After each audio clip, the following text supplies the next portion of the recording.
Selamat pagi dan salam sejahtera untuk kita semua. Pada kesempatan kali ini saya dan anggota kelompok saya akan menjelaskan materi tentang surat berharga. Sebelum itu perkenalkan, nama saya Ardianto Perora Semendra Sitorus. Di sini saya akan membahas tentang materi surat berharga. Surat-surat berharga merupakan bentuk penyertaan sementara atau investasi jangka pendek dalam rangka memanfaatkan dana yang menganggur atau idle fund, dan dapat diartikan juga sebagai investasi sementara yang dapat menghasilkan pendapatan.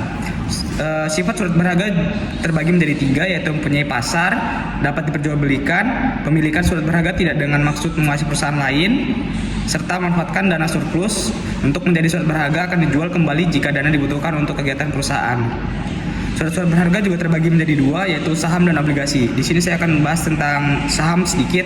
Transaksi yang berkaitan dengan investasi sementara atau saham merupakan transaksi pembelian surat berharga yang dimana surat berharga berada pada debit dengan nominal sekian rupiah, sedangkan kas berada di kredit dengan nominal sekian rupiah yang dimana dicatat sebesar harga perolehan.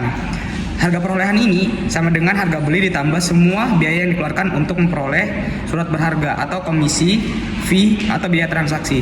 Selanjutnya akan dijelaskan oleh teman saya. Perkenalkan, nama saya Restu Pratama Warsandi. Saya akan melanjutkan materi. Jadi ada transaksi penerimaan pendapatan, yaitu kas berada di debit dengan nominal sekian rupiah. Lalu ada pendapatan dividen berada di kredit dengan nominal sekian rupiah jika investasi dalam bentuk saham, atau kas berada di debit dengan nominal sekian rupiah dengan pendapatan bunga berada di kredit dengan nominal sekian rupiah jika investasi dalam bentuk obligasi. Transaksi penjualan surat berharga, jika harga PO lebih besar dari harga jual sama dengan rugi. Kas berada di debit dengan nominal sekian rupiah, dengan rugi penjualan surat berharga berada di debit juga dengan nominal sekian rupiah. Surat-surat berharga berada di kredit dengan nominal sekian rupiah. Jika harga PO lebih kecil dari harga jual sama dengan laba. Dengan kas berada di debit dengan nominal sekian rupiah, surat-surat berharga dan laba penjualan surat berharga berada di kredit dengan nominal sekian rupiah. Lalu ada saham, contoh investasi sementara pada saham. Tanggal 6 Maret 2006 PTB membeli 1000 lembar saham milik PTA dengan harga Rp1.200 per lembar. Saham tersebut mempunyai nilai nominal Rp1.000 per lembarnya. Untuk transaksi itu, perusahaan dibebani biaya komisi broker sebesar Rp50.000. Lalu ada perhitungan harga beli sama dengan Rp1.200 dikali 1000 lembar sama dengan Rp1.200.000. Lalu ada BI komisi sama dengan Rp50.000 dengan hasil harga perolehan yaitu Rp1.250.000. Lalu ada jurnal surat berharga dikurang saham PTA berada di debit dengan nominal Rp1.250.000 dan kas berada di kredit dengan nominal Rp1.250.000. Perkenalkan, nama saya Muhammad Uzaki. Saya akan melanjutkan materi. Tanggal 10 April 2006, PTB menerima dividen tunai sebesar Rp150 per lembar. Perhitungan dividen sama dengan 1000 lembar dikali Rp150 sama dengan Rp150.000. Lalu untuk jurnal, kasnya itu masuk di debit dan pendapatan dividen untuk kas masuk di debit dengan nominal Rp150.000. Lalu ada pendapatan dividen dengan masuk di kas dengan nominal Rp150.000. Lalu untuk tanggal 5 Juni 2006, PTB menjual semua sahamnya dengan kurs 130%, dan berkaitan dengan hal itu perusahaan dikenakan biaya komisi broker 1%. Perhitungan harga jual sama dengan 130% dikali 1000 lembar dikali Rp1.000 sama dengan Rp1.300.000. Lalu ada biaya komisi sama dengan 1% dikali Rp1.300.000 sama dengan Rp13.000.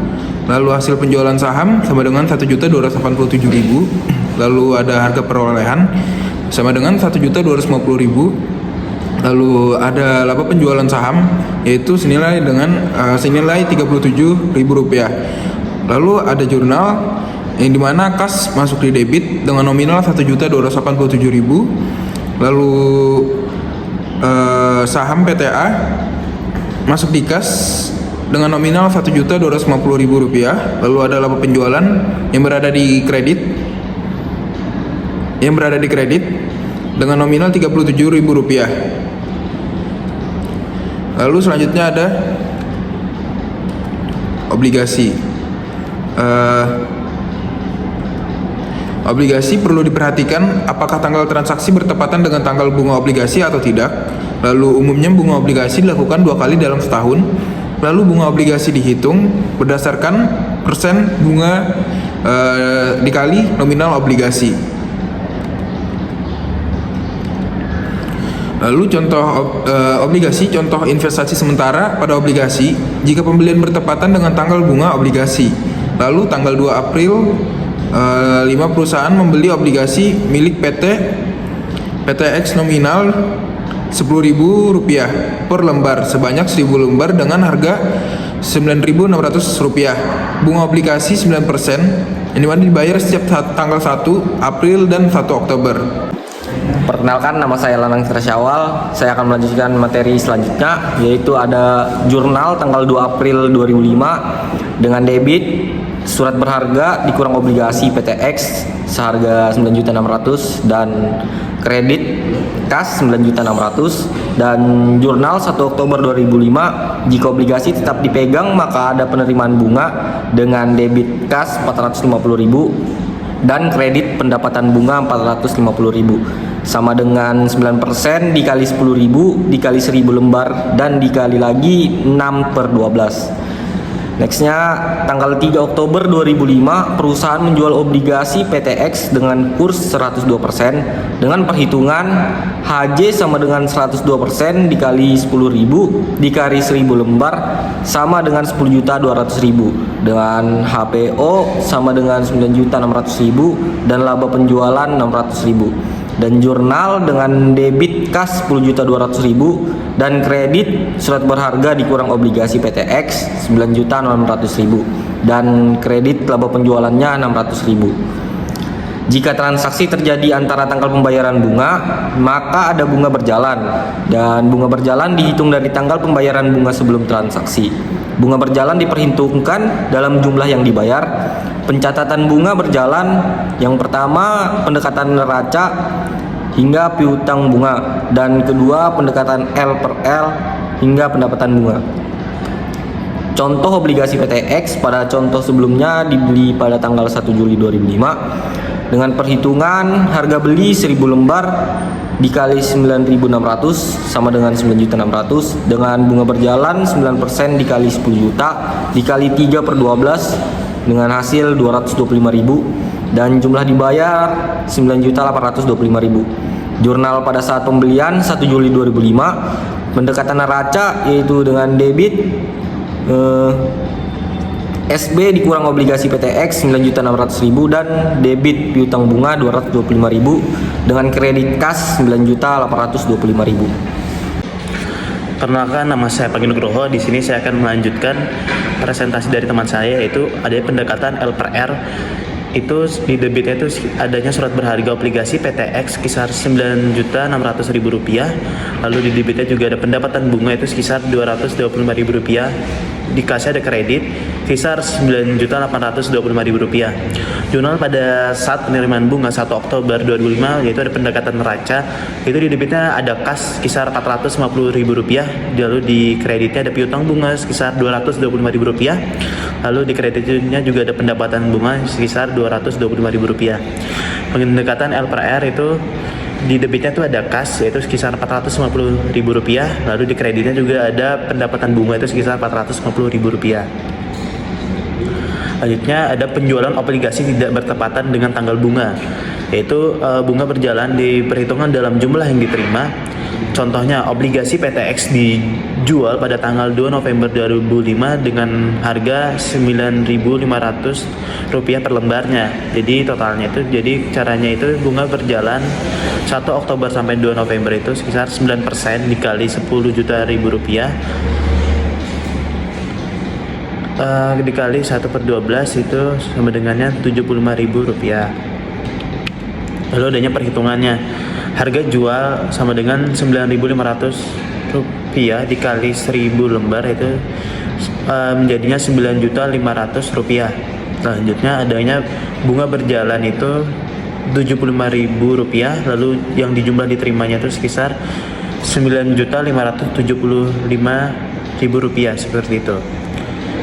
Bandingkan harga jual dengan harga pokoknya itu, yaitu harga jualnya itu Rp9.500.000, lalu adanya harga pokoknya itu sekitar Rp9.600.000 dengan rugi penjualan sekitar Rp100.000. Jurnal di debit itu ada kas sekitar Rp9.575.000, lalu di debitnya itu ada rugi penjualan itu sekitar Rp100.000. Dengan dikreditnya itu sebagai surat berharga obligasi PTX sekitar Rp9.600.000, lalu di pendapatan bunganya itu dikredit sekitar Rp75.000. Selanjutnya itu ada metode pencatatan. Surat-surat berharga itu ada dua, yang dimana ada yang disebut dengan cost method atau disebut dengan harga perolehan, lalu adanya lower cost or market disebut L.com. Jadi lower cost or market ini itu mencari harga yang terendah antara harga perolehan dengan harga pasar, yaitu sama dengan cost or market, which is lower atau disingkat dengan COMWIL.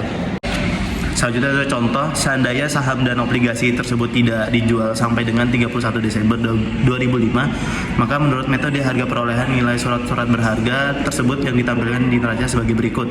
Misalnya kas itu ada surat-surat berharga saham PTA sekitar Rp1.250.000, lalu adanya obligasi PTX sekitar Rp9.600.000 dengan totalan Rp10.850.000. Sekian presentasi kali ini, mohon maaf jika ada kesalahan kata. Wassalamualaikum warahmatullahi wabarakatuh.